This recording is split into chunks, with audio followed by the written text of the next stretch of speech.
Ang programang ito ay rated SPG. Striktong patnubay at gabay ng magulang ang kailangan. Maaaring may masiselang tema, lengguwahe, karahasan, sexual, horror o droga na hindi angkop sa mga... Kapag nagising si Papa, malalaman din natin ang totoong dahilan. But meanwhile, huwag ka muna magpakasaya.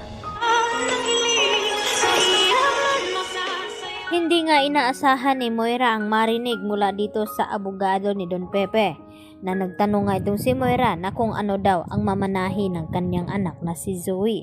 At dito nga na binanggit ng abogado na wala na daw hindi na kabilang itong si Zoe sa mamanahin na kayamanan dito ni Don Pepe dahil bago nga ito nangyari itong aksidente ni Don Pepe ay agad daw siyang tinawagan nito at sinabi na tanggalin daw itong si Zoe sa listahan na magmamana ng mga ari-arian. At dito nga rin na ipinagtataka ng abogado na kung bakit napatawag nga at kung bakit binago ni Don Pepe ang last will of testament.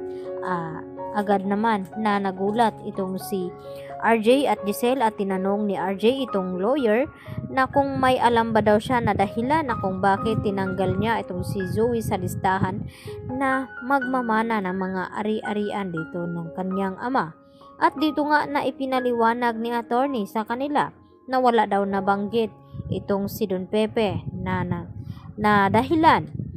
At isa lamang ang naisip dito ni Giselle at ni RJ na baka may alam itong si Kinito sa mga ipinapagawa ni Don Pepe sa kanya dahil yun nga ang pinagkakatiwalaan ni Don Pepe na palagi niyang kasama itong si Kinito. Kaya agad na umaksyon itong si Giselle at RJ upang tawagan at pauwiin ng bansa itong si Kinito at nang makausap niya ng personal kung may alam ba siya bago mawala itong si Don Pepe kung may pinapagawa ba sa kanya.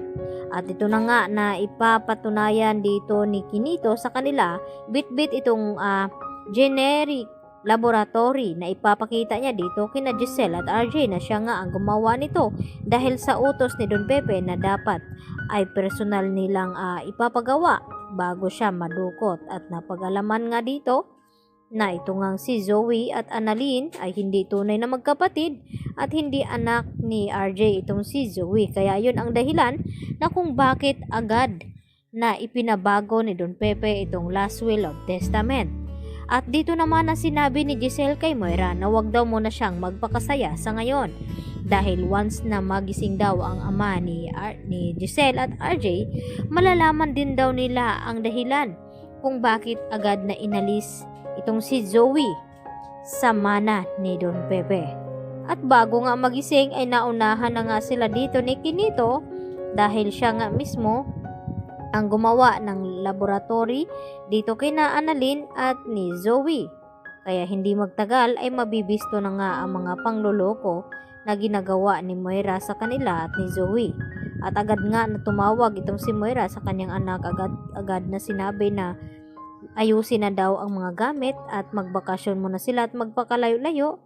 Baka magising daw bigla itong si Don Pepe at masabi ang katotohanan na may kinalaman nga itong si Zoe sa nangyaring aksidente at mas lalong lalaki ang tsansa na wala ngang makuhang mana itong si Zoe. At hindi lang iyon, baka sa kulungan nga mapupunta itong si Zoe kung sakaling magkabistuhan.